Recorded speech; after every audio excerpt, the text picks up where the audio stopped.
भज मन श्री राधे। श्री राधे गोपाल भज मन श्री राधे। राधे श्री राधे गोपाल भज मन श्री राधे। श्री राधे गोपाल भज मन श्री राधे। श्री राधे श्याम राधे। श्री राधे श्याम राधे। श्री राधे श्याम राधे। श्री राधे श्याम राधे। श्री राधे श्याम राधे। श्री राधे श्याम राधे। श्री राधे श्याम राधे। श्री राधे श्याम राधे। ओ श्री राधे श्याम राधे। श्री राधे श्याम राधे। श्री राधे गोपाल भज मन श्री राधे। राधे श्री राधे गोपाल भज मन श्री राधे।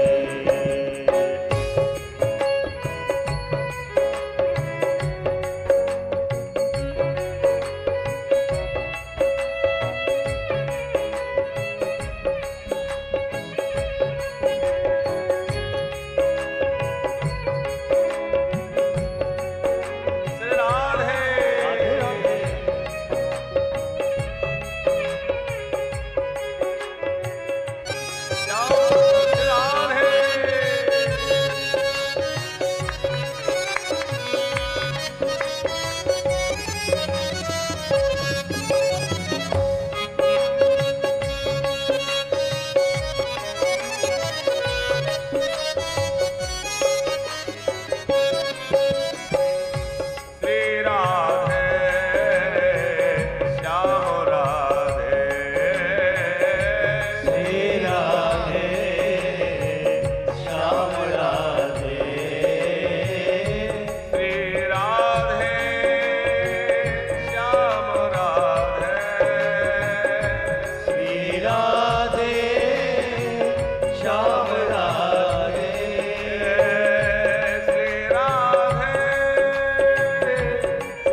बांके बिहारी लाल की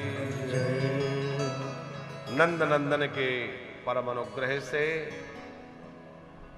श्रीधाम वृंदावन की पावन पुण्य धरा मां यमुना का पावन पुलिन वानप्रस्थ धाम के इस सत्संग हॉल में श्री राधा माधव सेवा संस्थान ट्रस्ट के तत्वावधान में श्रीधाम वृंदावन में बन रहे वानप्रस्थ धाम की सहायतार्थ स्वर्गीय श्री प्रेमानंद सिंघल जी एवं समस्त पितृगणों की पावन स्मृति में माताजी श्रीमती मीना सिंघल जी, पुत्र श्री जयेंद्र सिंघल जी, पुत्रवधू श्रीमती प्रियंका सिंघल जी, पौत्र हरिओम सिंघल, पौत्री वाणी सिंघल एवं समस्त सिंघल परिवार जो कि रोहतक हरियाणा से हैं, आपके मुख्य जमानत्व में साप्ताहिक श्रीमद् भागवत ज्ञान यज्ञ का आयोजन हुआ। आज कथा का तृतीय दिवस, तृतीय सुमन भगवान नंद नंदन के चरणों में समर्पित करने जा रहे हैं। कल की कथा में हम लोगों ने बड़े प्रेम पूर्वक भगवान की कुछ कथाओं का श्रवण किया। भागवत की भूमिका और प्रथम स्कंद की कथा कल हम लोगों ने श्रवण की। जिस समय महाराज परीक्षित वन में गए, समीक मुनि को ध्यान मग्न देखकर उनको लगा कि ये वास्तव में अंतर्मुखी हैं अथवा नाटक है, तो उनकी परीक्षा के लिए एक मरा हुआ सर्प गले में डाल दिया। कल हमने कथा में सुना और परिणाम ये हुआ कि उनको श्राप लग गया कि तुमने मेरे पिता के गले में मरा सर्प डाला है तो तुम्हें तक्षक नाग आकर के डस लेगा। अब सर्प दंश से मेरी मृत्यु होगी, इस बात से भयभीत महाराज परीक्षित नहीं है, लेकिन उनको भय इस बात का है कि मैं महाराज युधिष्ठिर आदि पांडवों की वंश परंपरा में जन्म लिया हूं और मेरे इस प्रकार से मरने से मेरे पूर्वजों की कीर्ति कलंकित होगी, मेरे पूर्वजों की कीर्ति कलंकित हो जाएगी कि देखो जो सदा सर्वदा संतों की सेवा करने वाले पांडव थे और उनका पुत्र पौत्र जो है इस प्रकार से संतों के अपमान करने वाला हुआ और सर्पदंश से मृत्यु हुई, वैसे भी सर्पदंश आदि से मरने वाले की सदगति नहीं होती। जैसे कोई विष खा करके मर जाए, जहर से मर जाए, अग्नि से जल करके किसी कारण मृत्यु हो जाए या सर्पदंश से मृत्यु हो जाए, तो कहा जाता है, शास्त्रों का कथन है कि उसकी जल्दी सदगति नहीं होती, उसको भटकना पड़ता है। लेकिन महाराज परीक्षित के मोक्ष में कोई संशय नहीं है। क्यों? क्योंकि कोई कितना भी बड़ा पापी हो, मरते समय एक बूंद गंगा जल मिल जाए तो भी वो पापों से मुक्त हो जाता है। और परीक्षित जी कहां बैठे? गंगा जी के घाट पे, गंगा जल खूब प्राप्त है।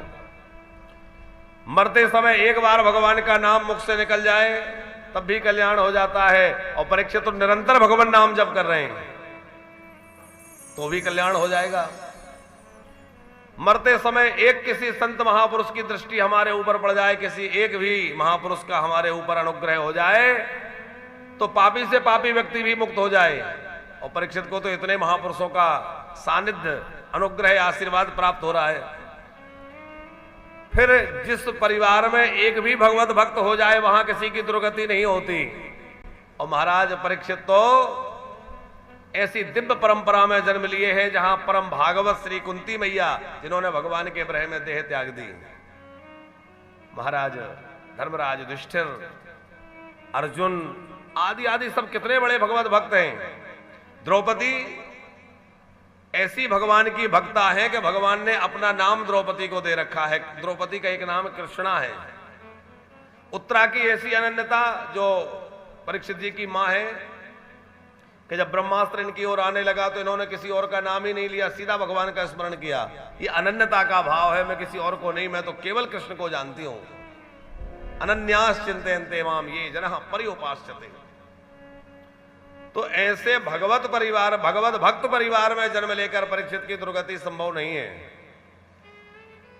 लेकिन राधा माधव युगल सरकार की प्रत्यक्ष प्राप्ति कैसे हो, और मेरे परिवार की कीर्ति बनी रहे, मेरे पूर्वजों की कीर्ति कलंकित ना हो, इस भाव से महाराज परीक्षित अपने पाप का प्रायश्चित करते हुए गंगा जी के किनारे बैठे हैं। बड़े बड़े संतों का आगमन हुआ है और उन्हीं के सबके मध्य में परमहंस चक्रचूड़ामणि श्री सुखदेव जी पधारे हैं। श्री सुखदेव जी को आया हुआ देखकर महाराज परीक्षित को अपने कल्याण का सुनिश्चय हो गया कि अब ऐसे महापुरुष का दर्शन हुआ है तो मेरा कल्याण हो ही जाएगा। हाथ जोड़ के कहने लगे, अहो अद्य वयम ब्रह्मण सतसेव्या छत्र बंधवा कृपयातिथि रूपेण भवद्भस्तीर्थ का करता। अहो धन्य है कि मैं तो अपराधी हूं और आप लोगों ने कृपा कर दी। इतने अपराधी होने पर भी आपकी कृपा अनुग्रह मुझे प्राप्त हो गया, मैं धन्य हो गया। क्योंकि आप जैसे महापुरुष जहां जाते हैं वो स्थान तीर्थ बन जाता है। तीर्थ भी महापुरुषों के चरण पहुंचने से तीर्थत्व को प्राप्त होते हैं।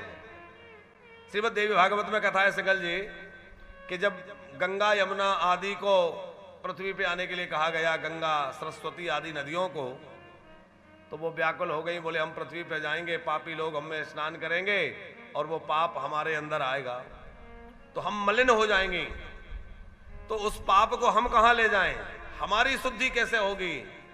तो वहां भगवान ने उनको कहा कि तुम लोग चिंता मत करो, जब कोई मेरे परम उपासक, मेरे भक्त, मेरे प्यारे संत तुम्हारे अंदर आके गोता लगाएंगे तो तुम निष्पाप हो जाओगे, तुम्हारा जो है पाप नष्ट हो जाएगा, जो लोग छोड़ के गए वो पाप नष्ट हो जाएगा और तुम पावन हो जाओगे।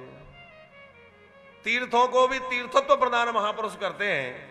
यह बात श्री परीक्षित जी भी यहां कह रहे हैं, कृपया तिथि रूपेण भवद्भस्तीर्थ का कृतः। इसलिए हमारे घरों में भी संत महापुरुषों के चरण पढ़ते रहना चाहिए। जिन घरों में संतों के चरण और संतों का चरणामृत पड़ता रहता है वह घर भैया उपद्रवों से बचे रहते हैं, वहां भगवान की कृपा, बांके बिहारी की कृपा बनी रहती है। और जिन घरों में संपत्ति तो खूब है, वैभव की कमी नहीं है, लेकिन संत महापुरुषों के चरण नहीं पड़ते, वह घर सब प्रकार की संपत्ति से भरा होने पर भी शोभायमान नहीं है। श्री परीक्षित जी कहने लगे, गुरुदेव अतः प्रक्षामि संसिद्धिम योगिनां परमां गुरुं पुरुषस्य यद कार्यं म्रियमाणः सर्वथा। हे योगियों के परम गुरु श्री सुखदेव जी महाराज, आप कृपा करके ये बतलाइए कि मरने वाले को क्या करना चाहिए। और इस प्रश्न को सुन के सुखदेव जी बड़े प्रसन्न हुए, बोले मरने वाला तो ये राजा अकेला तो नहीं है, मरने वाले तो यहाँ बैठे वो सभी हैं। कोई जल्दी जाएगा, कोई देर से जाएगा, मरना सबको है। इसका मतलब प्रश्न भी सबके लिए है। बरीयाने सते प्रश्नः कृतो लोकहितं नर्मो आत्मवेसम्मतः पुंसां श्रोतव्यादिषु यः परा। हे राजन, तुम्हारा प्रश्न बहुत बढ़िया है, बहुत अच्छा प्रश्न किया है। देखो, जो अपना कल्याण चाहता है वो क्या करे, तीन काम बतलाए हैं। श्रोतव्यः कीर्तितव्यश्च स्मर्तव्यश्च भयम्। खूब भगवान की कथा सुने, खूब भगवान के नामों का कीर्तन करे और खूब भगवान का स्मरण करे। और चाहे जैसे हो सके जीवन में इतना प्रयत्न कर ले कि जब हमारे शरीर से श्वास निकले, प्राण निकले, तो संसार के स्मरण में न खोए हो बल्कि भगवान की स्मरण में खोए हो। इतना तो करना स्वामी, बहुत प्यारा गाया है किसी ने। इतना तो करना स्वामी जब प्राण तन से निकले, गोविंद नाम लेकर मेरे प्राण तन से निकले। इतना इतना तो करना स्वामी मेरे प्राण तन से निकले, गोविंद नाम लेकर मेरे प्राण हे गोविंद, इतना करना कि जब शरीर से प्राण निकले तो मेरी जो स्थिति हो, जहां रहो, पर आपका स्मरण रहे। श्री सुखदेव जी कह रहे हैं, राजन, एतावान सांख्य योगाभ्याम स्वधर्मा परिनिष्ठया जन्मलाभः परः पुंसाम् अन्ते नारायण स्मृति। देखो, भक्ति के द्वारा हो, कर्म के द्वारा हो, ज्ञान के द्वारा हो, योग के द्वारा हो, यज्ञ के द्वारा, जिस साधन में हमारी रुचि हो। सब साधकों की भूमिका अलग अलग है। किसी को कथा सुनने में ज्यादा अच्छा लगता है, किसी को ध्यान लगाना बहुत अच्छा लगता है, किसी को माला जप करने में ज्यादा रस लगता है। तो जो भी जिसकी भूमिका है अपने अनुसार साधन करे, पर इतना साधन करे कि जब आखिरी समय आए तो घर का, परिवार का, धन का चिंतन ना हो के भगवान का चिंतन हो। होता क्या है, हम जिससे ज्यादा प्रेम करेंगे वही याद आएगा। तो बस किससे ज्यादा प्रेम करना है ये याद करने की बात है। यदि ठाकुर जी से प्रेम होगा तो अंतिम समय में वही याद आएंगे। श्री सुखदेव जी महाराज कह रहे हैं, राजन, अंत काले तु पुरुषो आगते गत साध्वसः छिन्द्याद संग शस्त्रेण स्पृहां देहेनुए चतम। अरे राजन, जब अंतिम समय आए तो व्यक्ति घबराए नहीं। क्या करे? बोले, वैराग्य के शस्त्र से आसक्ति के बंधन को काट करके किसी एकांत स्थान में चला जाए और वहां जाकर के अपने मन को पूरी तरह संसार से हटा करके गोविंद के चरणों में लगा ले और उन्हीं का ध्यान करे। अब प्रश्न ये उठता है कि अंतिम समय आ रहा है, इस बात का पता कैसे चले? देखो, अचानक मृत्यु आ जाए तो बात अलग है, बाकी मृत्यु से पहले जरा मरण, जरा माने बुढ़ापा। बुढ़ापा आता है तो वो मृत्यु की सूचना ही तो है। आंखों से कम दिखने लगा, कानों से कम सुनाई देने लगा, दांत धीरे धीरे टूट के झड़ने लगे, घुटने जवाब दे गए। तो ये सब मृत्यु के आगमन की सूचना है कि अब हम आ रहे हैं, तैयारी कर लो। लेकिन हम लोग उन संदेशों को अनदेखा कर देते हैं, ध्यान नहीं देते। ये मृत्यु के आगमन की सूचना है कि भैया अब समय आ रहा है, अब तैयारी कर लो।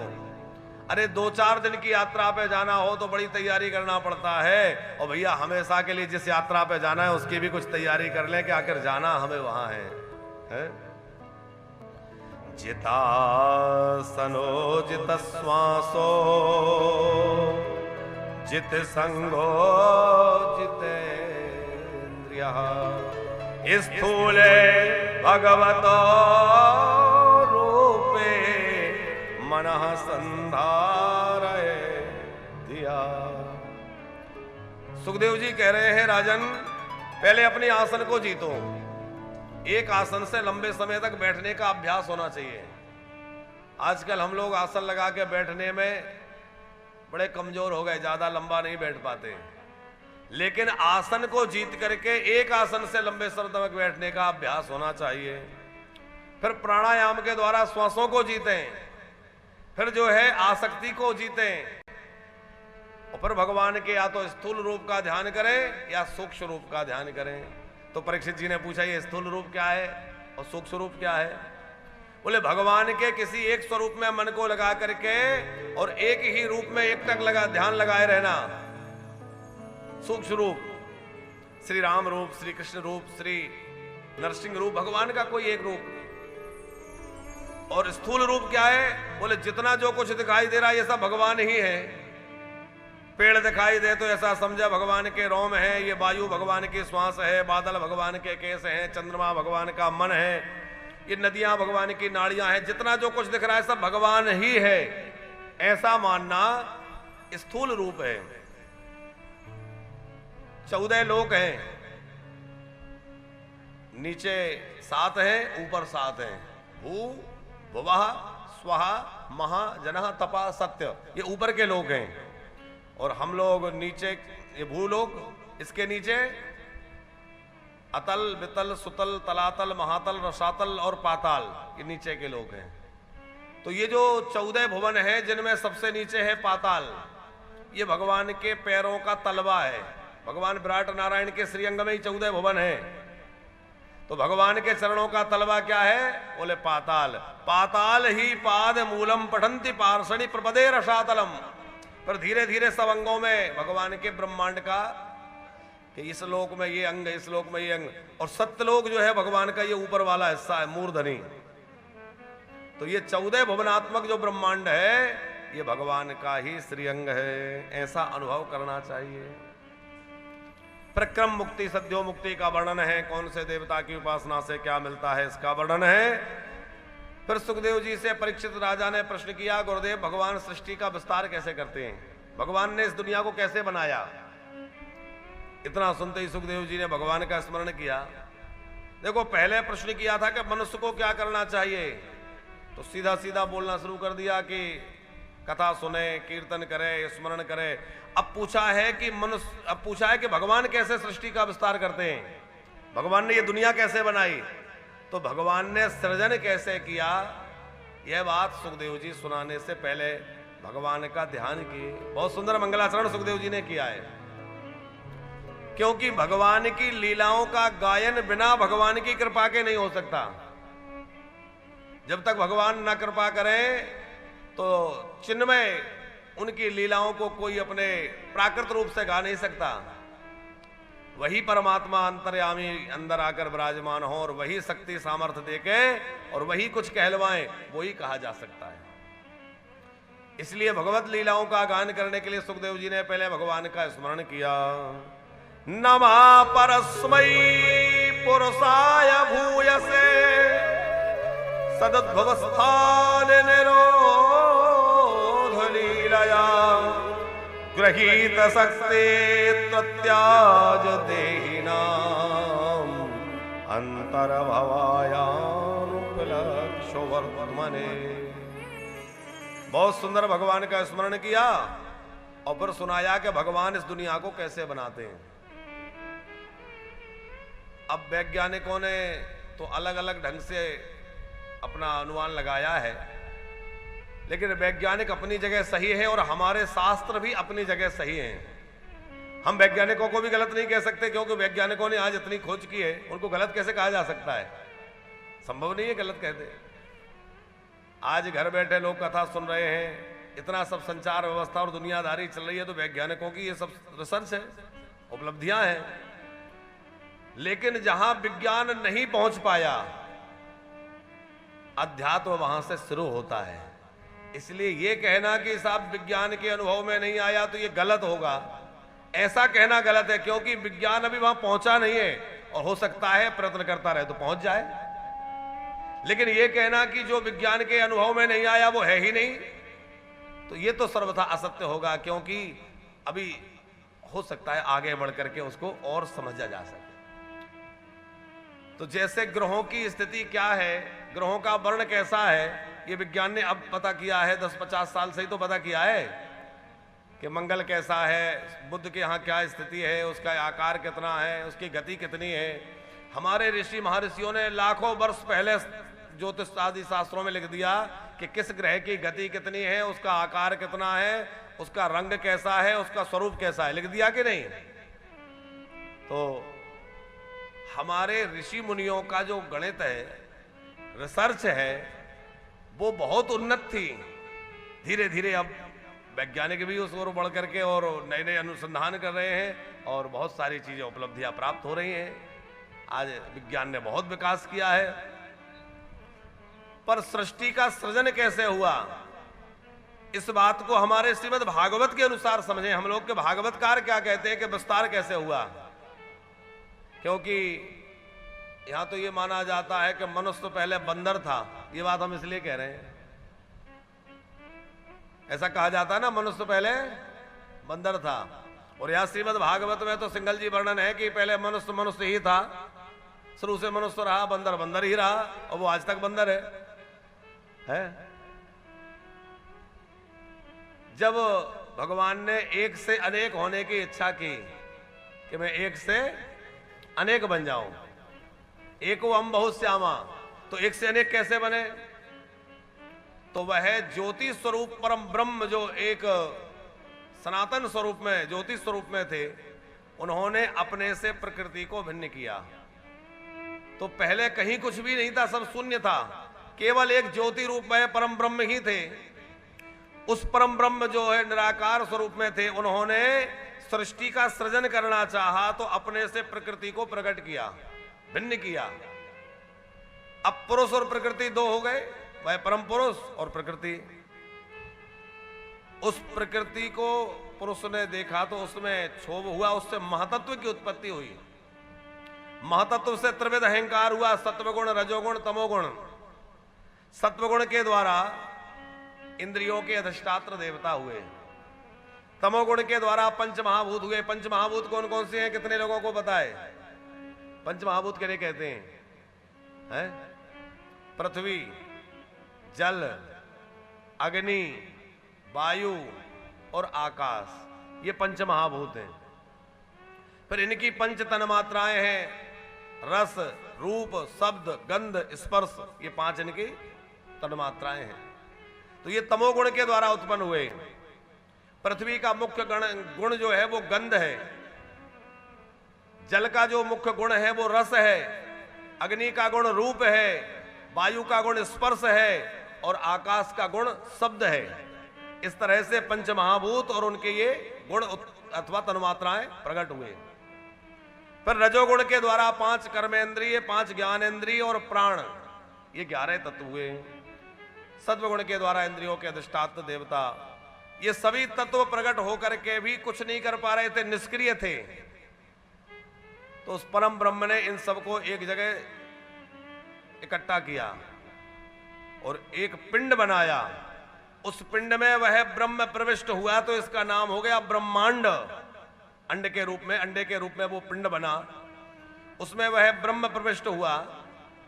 ये भागवत का सिद्धांत के सृष्टि कैसे बनी। उस ब्रह्मांड में जो है एक वो अंडे जैसा जो बना, वो जब टूटा तो उसमें से 1000 हाथ पैर वाले भगवान नारायण प्रकट हो गए। अब वो भगवान आदि नारायण कहलाए। उनके नाभि से कमल उत्पन्न हुआ जो ब्रह्मा जी का मूल स्थान है। भगवान के शरीर से अनेक जलधाराएं निकली। उन जलधाराओं में ही जल राशि में भगवान ने शयन किया तो भगवान का नाम नारायण पड़ा। नार माने अयन, माने जल में जिसने घर बनाया। नार माने जल, अयन माने घर। जल में जिसने शयन किया, अपना घर बनाया, वो नारायण। व्यापक होने से विष्णु कहलाए। उनके नाभि से जो कमल हुआ उसमें ब्रह्मा जी प्रकट हुए और ब्रह्मा जी सोचने लगे, भाई मेरा मूल स्थान क्या है, मेरा जन्म देने वाला कौन है, बहुत ढूंढा पर नहीं मिल रहा था। तो ब्रह्मा जी को ऐसा लगा कि मैं तपस्या करूं। कुछ पानी में ऐसा शब्द हुआ, तप तप तप। तो उन्हें लगा मुझे कोई तप करने की प्रेरणा दे रहा है। तो ब्रह्मा जी ने 1000 वर्षों तक बड़े कठोर तपस्या की। उसके बाद उनके सामने भगवान प्रकट हो गए। भगवान ने कहा कि देखो, मैंने ही तुम्हें प्रकट किया है, मैं तुम्हारा पिता हूं। तुम्हारा काम है सृष्टि का सृजन करना, सृष्टि का विस्तार करो। ब्रह्मा जी ने कहा बिल्कुल, जो आज्ञा मैं करूंगा, पर आप ये तो बतलाइए कि मैं जो कुछ बनाऊंगा उसमें मुझे मोह हो जाएगा कि ये मैंने बनाया है। सिंगल साहब, सृजन में व्यक्ति को मोह होता है, ये मेरा है, ये मैंने बनाया है। हम अपना मकान बनाएं, गाड़ी खरीद के लाएं, कुछ भी अपना बना लें तो लगता है मेरा है, तो उसमें मोह होता है। अब ब्रह्मा जी को लगा मैं इतनी बड़ी दुनिया सृष्टि बनाऊंगा तो मुझे लगेगा मेरी है, मेरी है। अच्छा, सृजन में मोह, पालन में अहंकार और इसके लय में शोक, ये हम लोगों में रहता है। हम लोग कुछ भी बनाते हैं तो उसमें मोह होता है, ये मेरा है। हम कुछ भी चलाते हैं, किसी को खिलाते हैं, कुछ करते हैं तो उसमें अहंकार होता है कि मैं खिला रहा हूं, मैं दे रहा हूं। और जब कुछ चला जाता है, मिट जाता है तो शोक होता है। पर यदि हम चाहते हैं कि शोक ना हो तो हमें मोह से बचना पड़ेगा, क्योंकि सृजन में मोह होगा तो विसर्जन में शोक होगा ही होगा। फिर जो है ब्रह्मा जी बोले मुझे मोह हो जाएगा, भगवान बोले मोह नहीं होगा, मैं तुम्हें ऐसी ज्ञान का उपदेश देता हूं जिससे तुम मोह से बचे रहोगे। तो कौन सा ज्ञान दिया? ज्ञानम परम गुह्यम में यद विज्ञान समन्वितम सरहस्यम तदंगम च ग्रहण गदिति मया। मैं तुम्हें अपना गुह्य ज्ञान देता हूं, भगवान कह रहे हैं। और कौन सा ज्ञान दिया? यही श्रीमद् भागवत का अहमेवास्मेवाग्रे नान्यद्यद् सत सत परम पश्चादहं यदेतच्च सोऽवशिष्येत सोऽस्म्यहम्। 4 श्लोकों में जो भागवत भगवान नारायण ने उस समय ब्रह्मा जी को दी, वही तो हम लोग सुन रहे हैं, उसका विस्तार हो गया है। क्या कह रहे हैं भगवान? अहमेवास्मेवाग्रे, अहम एव अग्रे। ये 4 श्लोकों को समझने जैसे हैं। भगवान कह रहे हैं अहम एव अग्रे। इस सृष्टि के आदि में जब कहीं कुछ भी नहीं था तब केवल मैं था, और मैं केवल निष्क्रिय रूप में था और कहीं कुछ भी नहीं था। तो जो कुछ भी बना वो कौन बना? भाई हमें जैसे मकान बनाना था, मान लीजिए आपको मकान बनाना है, तो मकान बनाने के लिए आप पहले तो मटेरियल इकट्ठा करेंगे, सीमेंट चाहिए, सरिया चाहिए, ये चाहिए, ये चाहिए, तो मकान का मटेरियल चाहिए। पर बनाने के लिए कोई कुशल कारीगर चाहिए, कोई बढ़िया बनाने वाला हो। खूब बढ़िया माल ले आई है और बनाने वाला बढ़िया ना हो तो भी बड़ी गड़बड़ होती है। तो बनाने वाला कारीगर भी कुशल हो और सामग्री भी हो। अब भगवान के पास तो ना तो बनाने वाला कोई कारीगर था और ना कोई सामान था। अब इतनी बड़ी दुनिया बनाना है तो कैसे बनेगी? तो भगवान ही वो बनाने वाला कारीगर बने और भगवान ही बनने वाली सामग्री बने। सामग्री भी खुद बने और कारीगर भी खुद बने। इस सृष्टि में जो कुछ भी है उसको निर्माण कार्य होते हैं, उसके 2 कारण माने जाते हैं, एक निमित्त कारण, एक उपादान कारण। जैसे सोने से, गोल्ड से कुंडल बना, तो स्वर्ण का जो कुंडल है वो बनाया किसने? स्वर्णकार ने, और बना सोने से। तो सोना उसका उपादान कारण है और सोनी जिसने बनाया है वो ज्वेलर्स उसका निमित्त कारण है। वो निमित्त बना बनाने में। तो निमित्त और उपादान 2 कारण कहे गए। लेकिन इस सृष्टि का अभिन्न निमित्तोपादान कारण परमात्मा है। इसको बनाने वाले भी भगवान हैं और इसके रूप में बनने वाली सामग्री भी भगवान है। अहमेवास्मेवाग्रे नान्यद् सत सत परम। भगवान कहते हैं मेरे अतिरिक्त सत और असत कहीं कुछ नहीं था। सत भी नहीं था, असत भी नहीं था। जो कुछ भी बना मैं स्वयं ही बना। ऋते अर्थम यद प्रतीयेत न प्रतीयेत चात्मनि तद विद्यादात्मनो मायाम यथा भासो यथा तमा। अच्छा, लोग कहते हैं कि नहीं भगवान ने नहीं बनाया, कोई ऐसा माने वो तो अपने आप बन गया, वो सब अणु परमाणु मिलकर के अपने आप सृजन हो गया। तो यह बात युक्ति युक्त नहीं लगती। एक बच्चा जो था वो किसी डॉक्टर का बेटा, और डॉक्टर साहब जो थे वो थोड़ा नए विचारों के थे तो वो मानते नहीं थे। बोले नहीं भगवान ने कुछ नहीं किया, ये सब जो है न्यूट्रॉन प्रोटॉन ये सब मिलकर के सब बन गया, अणु परमाणुओं के संयोग से सब बना है, भगवान कुछ नहीं होता बनाने वाला। वो बच्चे में जाने कैसे पूर्व जन्म का कोई संस्कार था, वो भगवत भक्ति में लगता, माला जपता, वो कहता नहीं नहीं पिताजी किसी ने तो बनाया होगा, कोई तो है जिसका हमें स्मरण करना चाहिए। तो बच्चा भजन करता तो पिताजी को अच्छा नहीं, बोले पढ़ाई लिखाई करो, कहां इस चक्कर में टाइम खराब करते हो, क्या माला लेके बैठ जाते हो। अब एक दिन उस बच्चे ने अपने पिता को समझाने की ठानी सिंघल जी। वो बच्चा जो है बहुत बढ़िया पेंटिंग करना जानता था, चित्रकारी कर लेता था। एक दिन उसके पिता गए थे अपना काम से, बहुत बढ़िया एक चित्र बनाया, चित्र बना के टेबल पे रख दिया और वहीं जो कलर थे वो रख दिए, स्केच वो सब रख दिया, पेंसिल रख दी। पिताजी आए, उन्होंने देखा कि अरे वाह, आज तो तुमने बहुत गजब की पेंटिंग की है, कितना बढ़िया बनाया है। बोले नहीं नहीं पापा, मैंने नहीं बनाया। तो वो अपने आप बन गया। वो बोले तेरा दिमाग खराब है, अपने आप कैसे बन गया? अरे क्यों नहीं बन सकता, अपने आप बनाया, मैंने नहीं बनाया। अब डॉक्टर साहब क्या कह रहा है, बात समझ में नहीं आ रही, अपने आप कैसे बन गया? बच्चा बोला पिताजी देखो कलर रखे हैं, पेंसिल रखी है, कलम रखी है, सब कुछ रखा है, पेपर भी रखा है, और उसके बाद भी आप कह रहे हैं कि अपने आप नहीं बन सकता, किसी ने बनाया होगा। तो जब सारी चीजें होने पर भी अपने आप नहीं बन सकता, तो जब कहीं कुछ था ही नहीं तो इतनी बड़ी दुनिया अपने आप कैसे बन गई? किसी ने तो बनाई होगी। अरे ये तो सब कुछ होते हुए एक चित्र बिना बनाए नहीं बन सकता, तो इतनी बड़ी दुनिया बिना किसी के बनाए कैसे बन गई, जहां कुछ था ही नहीं। डॉक्टर भी कहने लगा वाह, तो है तो मेरा बेटा, पर मेरा गुरु बन गया, तो वो भी भजन में लग गया।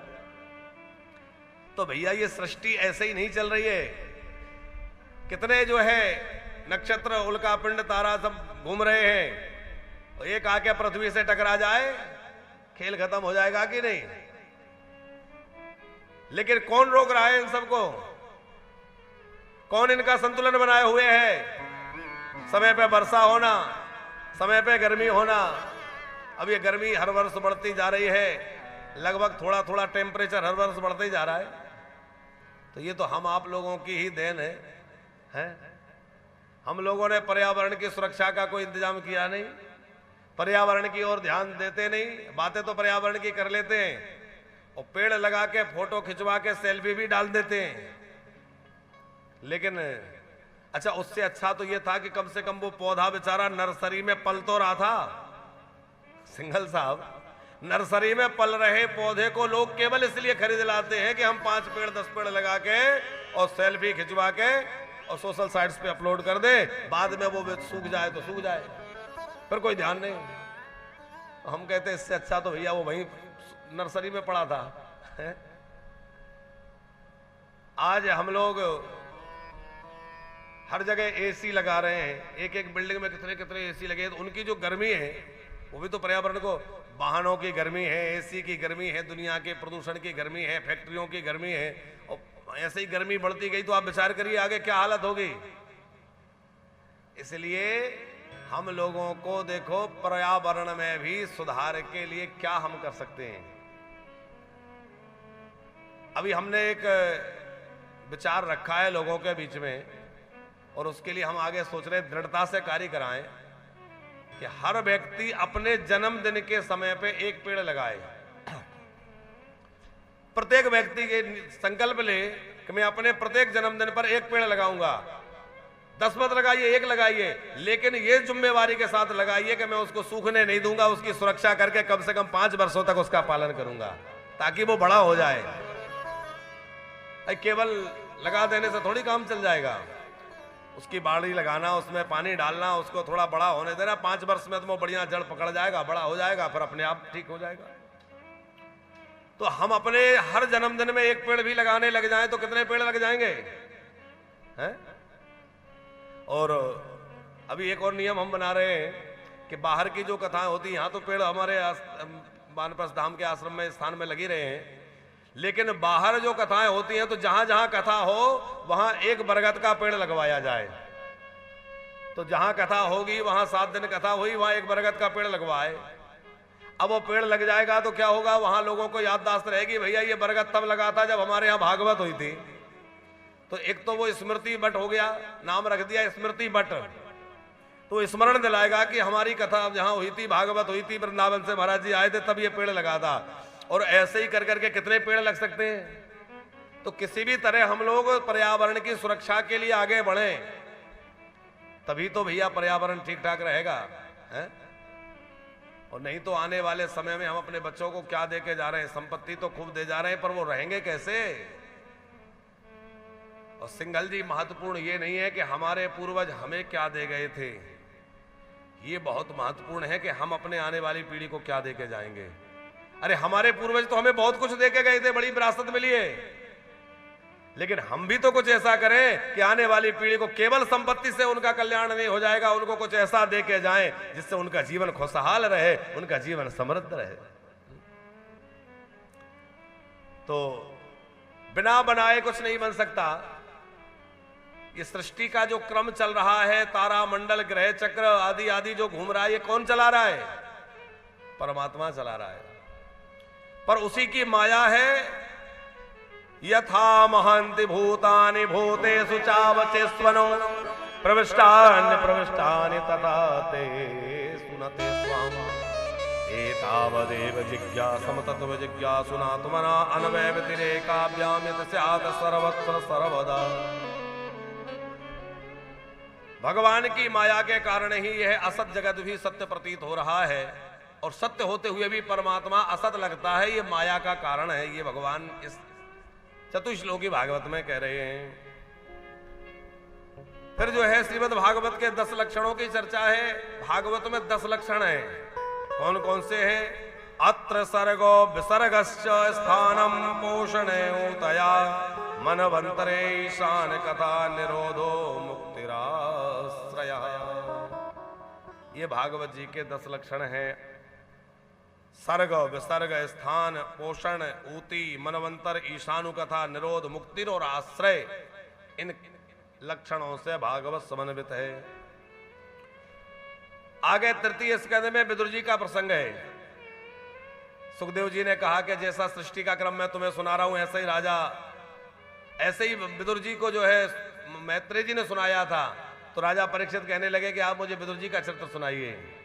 तो बड़ी प्यारी विदुर जी की चर्चा सुनाई है। बोले जिस समय महाराज धृतराष्ट्र अपने पुत्र दुर्योधन के मोह में इतने ज्यादा अंधे हो गए कि खास भाई के बेटों से बहुत बड़ा अन्याय करने लगे,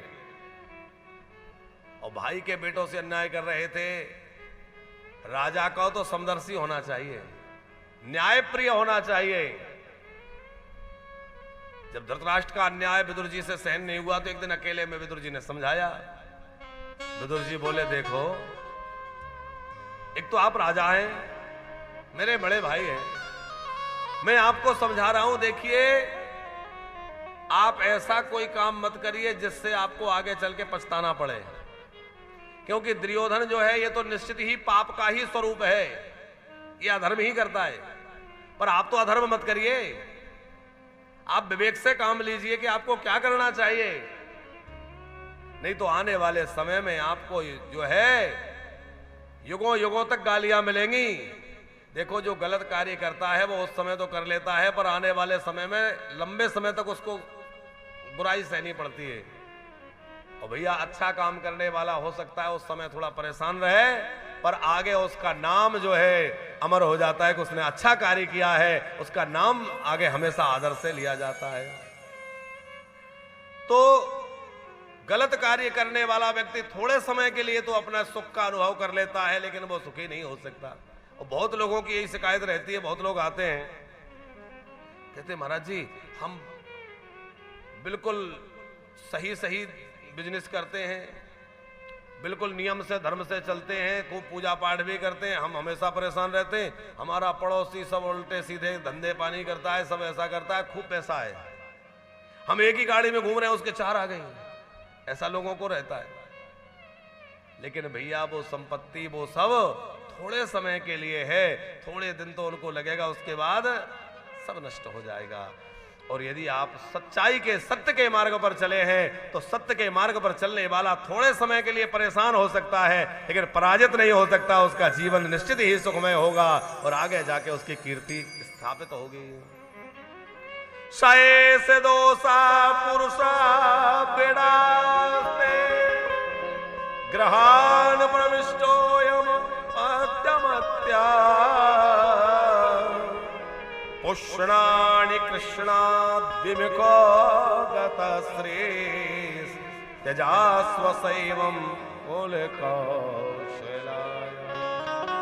विदुर जी ने बहुत समझाया लेकिन धृतराष्ट्र की बात समझ में नहीं आई।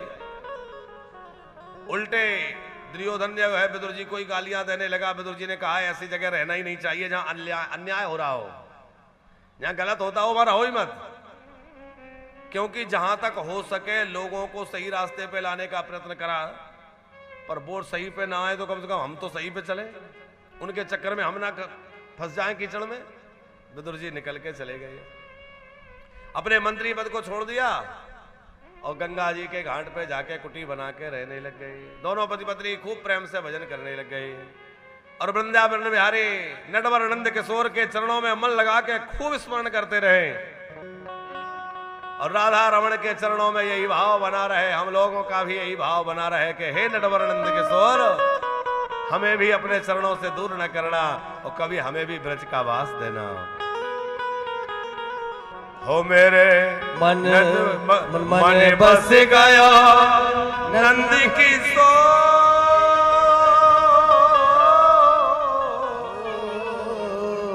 मन बस गया नंद किशोर। अब जाना नहीं कहीं और, बसा लो वृंदावन में, बसा लो वृंदावन में, ओ बसा लो वृंदावन में, बसा लो निज चरणन में। मन बस गयो नंद किशोर, अब जाना नहीं कहीं और, बसा लो वृंदावन में, बसा लो निज चरणन में। ओ बसा लो वृंदावन में, बसा लो अपने चरणन में, बसा लो वृंदावन में, बसा लो निज चरणन में। ओ बसा लो वृंदावन में, बसा लो अपने चरणन में। बोलो वृंदावन धाम की।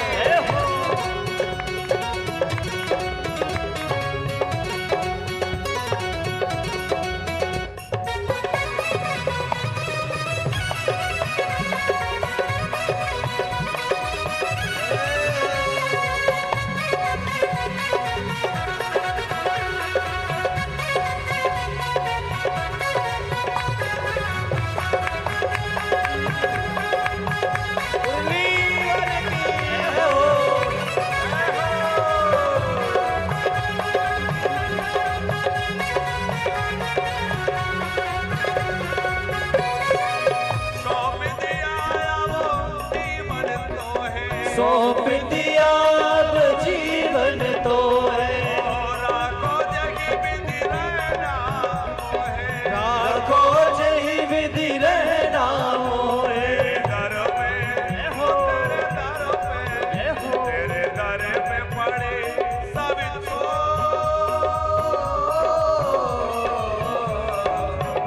तेरे दर पे पड़ी हुई सब छोड़, अब जाना नहीं कहीं और, बसा लो वृंदावन में, बसा लो निज चरणन में। ओ बसा लो वृंदावन में, बसा लो अपने चरणन में।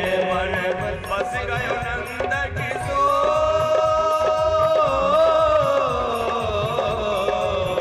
मन बस गयो नंद किशोर, अब जाना नहीं कहीं और, बसा लो वृंदावन में, बसा लो निज चरणन में। ओ बसा लो वृंदावन में, बसा लो निज चरणन में।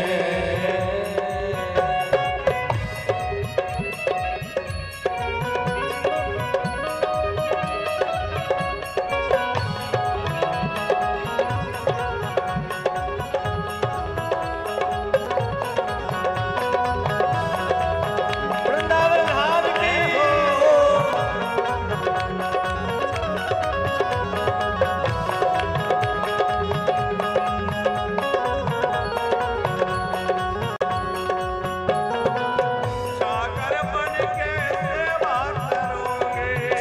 चाकर बन कर सेवा करोगे, चाकर बन कर सेवा करोगे, चाकर बन कर सेवा करोगे, मधुकर मांगी कलेवा करोगे, ओ मधुकरी मांगी कलेवा करोगे।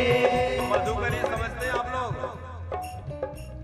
हमारे संत लोग जो ब्रज के संत हैं जब भिक्षा करते हैं उसको मधुकरी बोलते हैं। तो यहाँ बड़ा प्यारा भाव दिया जा रहा है कि हमें हे प्रभु ब्रज में बसा लो, आपके चाकर बन के आपकी सेवा करेंगे और ब्रजवासियों के घर से टूक मांग कर खा करके गुजारा करेंगे। मधुकरी मांगी कलेवा करोगे, मधुकरी मांगी कलेवा करोगे,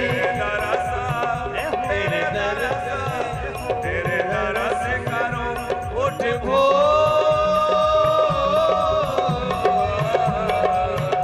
तेरे दर्श करोगी उठ भोर। अब जाना रह गए जो बसलो वृंदावन में, बसलो निज चरण में, ओ बसलो वृंदावन में, बसलो वृंद चरण इधर बाबू की। बसलो वृंदावन में, बसलो निज चरण में, ओ बसलो वृंदावन में, बसलो वृंद चरणन में।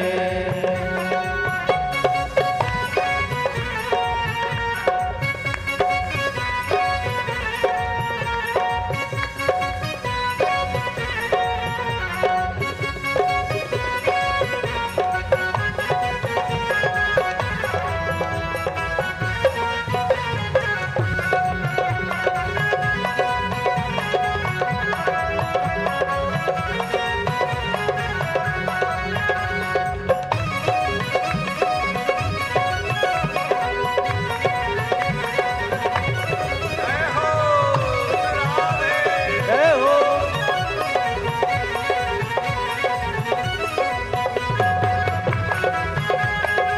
वृंदावन राज की जय हो।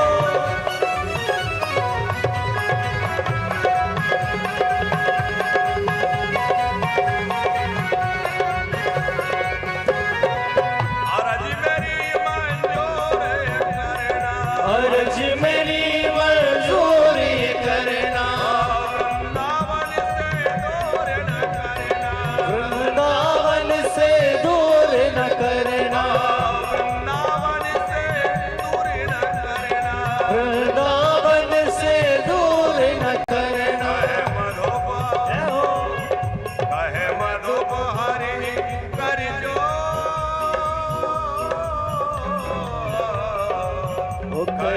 मधुप हरि जी कर जोर। अब जाना नहीं गई और बसलो वृंदावन में, बसलो निज चरण में, ओ बसलो वृंदावन में, बसलो चरणन में। बस गयो नंद किशोर, अब जाना नहीं गई और बसलो वृंदावन में, बसलो निज चरण में, ओ बसलो वृंदावन में, बसलो निज चरणन में। बसलो वृंदावन में, बसलो निज चरण में, ओ बसलो वृंदावन में, बसलो निज चरणन में। बसलो वृंदावन में, बसलो निज चरण में। बसा बसलो वृंदावन में, बसलो निज चरणन में। ओ बसलो निज चरणन में। चरणन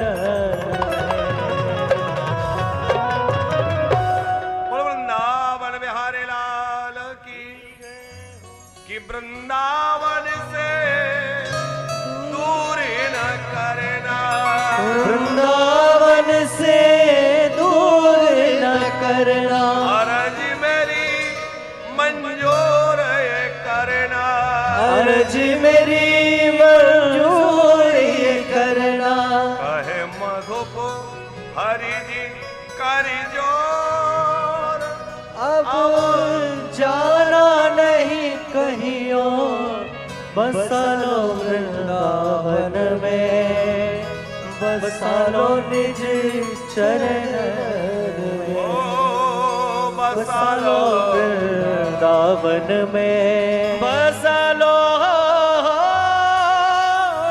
निज चरण में। बोलो वृंदावन बिहारी लाल की जय हो। तो विदुर जी महाराज